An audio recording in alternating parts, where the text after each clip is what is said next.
George Natembeya okwedo tim mar ng'ado yiende madhi nyime pachoka kowacho ni beto mag bunge loko kor lwasi makelo oro e gwenge mopogore opogore.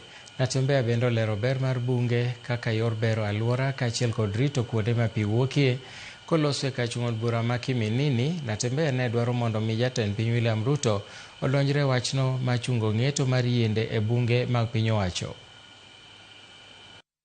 Kama iko less than 16%. We are supposed to be about 30%. Watu wameteka advantage, wanasema kwamba wana harvest cypress, ile miti ambayo inapandwa for commercial purposes. Lakini ukienda kwa forest zetu zote, even indigenous forests, trees as old as over 200 years, zote zinakatwa.